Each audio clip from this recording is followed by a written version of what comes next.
The history books tell us that the original model may have been an Egyptian woman. Many historians say that the Statue of Liberty was modeled after Libertas, the Roman goddess of freedom.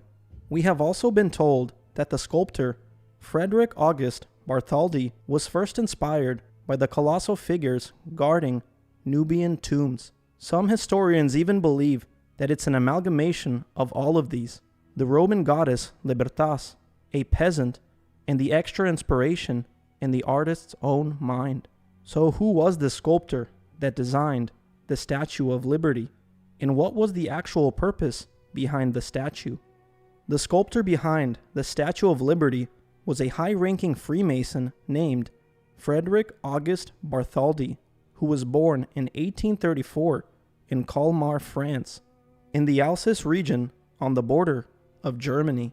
According to ScottishRite.org, the Statue of Liberty has Masonic origins and ties to Freemasonry.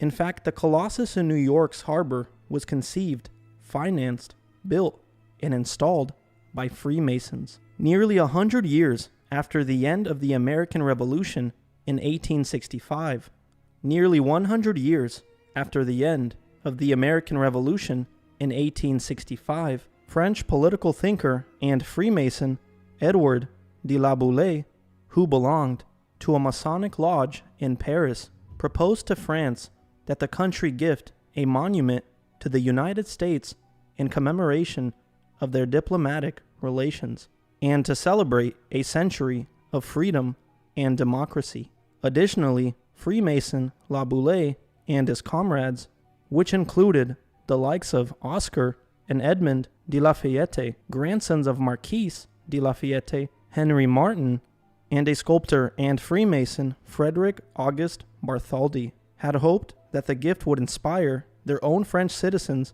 to pursue democracy in France. The structural framework was provided by fellow Freemason and French civil engineer Gustave Eiffel, who would later become famous for designing the Eiffel Tower. Copper was chosen as the material of choice by Freemason Bartholdi, as it was among the least expensive material to construct with. The statue was then built by Freemason laborers of the Franco-American Union and was completed in 1885. The Statue of Liberty was then dismantled into 350 pieces and shipped overseas, arriving at Bedloe's Island, soon after renamed to Liberty Island, in June 1885. When Lady Liberty arrived in the United States, it was welcomed by American Freemasons. There was debate about what should be included in the cornerstone. The first stone set that all other stones will be set in reference to of the foundation of the monument. It had been an American tradition to have the cornerstone of major public and private buildings and monuments ceremoniously placed with symbolic meaning ever since Freemason George Washington in 1793 had personally laid the cornerstone of the Capitol with the assistance of the Grand Lodge of Maryland. As such, Chairman William M. Evarts of the American Committee contracted the Grand Lodge of Free and Accepted Masons of the state of New York and requested a Masonic ceremony appropriate to the occasion. When the cornerstone of the Statue of Liberty was laid, elements of a traditional Masonic ceremony were observed. A Grand Master provided a few words, and the cornerstone was found to be square, level, and plumb. The Grand Master applied the mortar and had the stone lowered into place. He then struck the stone 3 times and declared it duly laid.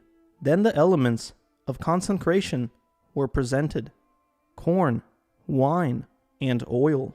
There's a possibility that the Statue of Liberty is modeled after one of the ancient wonders of the world, the Colossus of Rhodes. The Colossus of Rhodes was a statue of the Greek sun god Helios, erected in the city of Rhodes on the Greek island of the same name. Helios is often depicted with a crown of solar rays above their heads. To be exact, there are 7 almost always. Another is also visible in the form of a bronze bust, always with the 7 rays from the top of their head.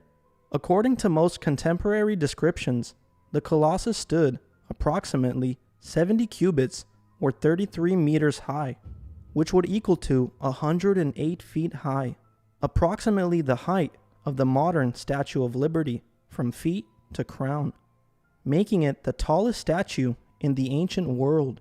The Colossus of Rhodes collapsed during a destructive earthquake in 226 BC.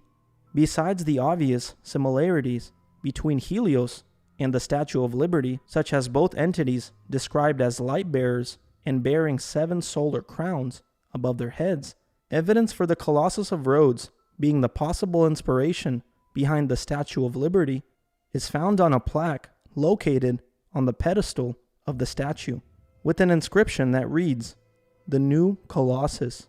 There is also a lot of evidence to suggest that another ancient sun god named Mithra is the real inspiration behind the Statue of Liberty. Mithra is an ancient Persian deity of covenants, light, oath, justice, the sun, contracts, and friendship.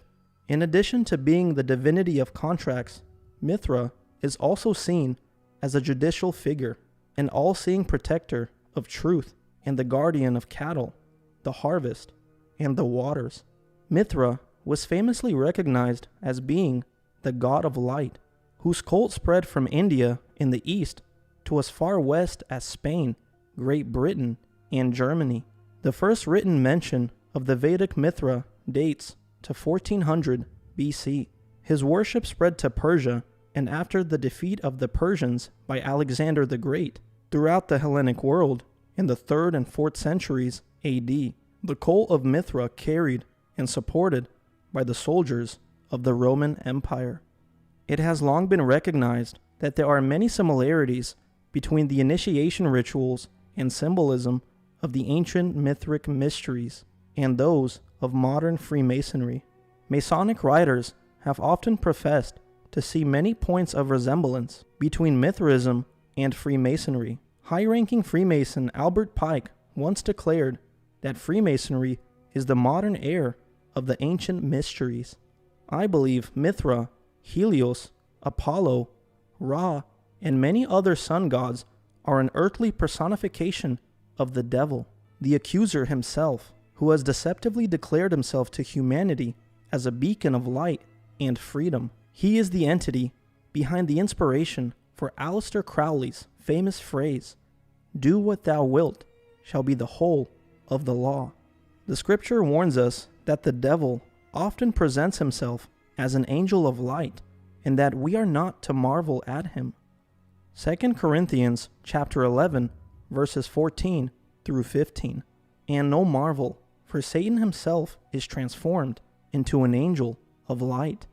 Therefore, it is no great thing if his ministers also be transformed as the ministers of righteousness, whose end shall be according to their works. There is an old painting made in 1779 titled "Satan Summoning His Legion."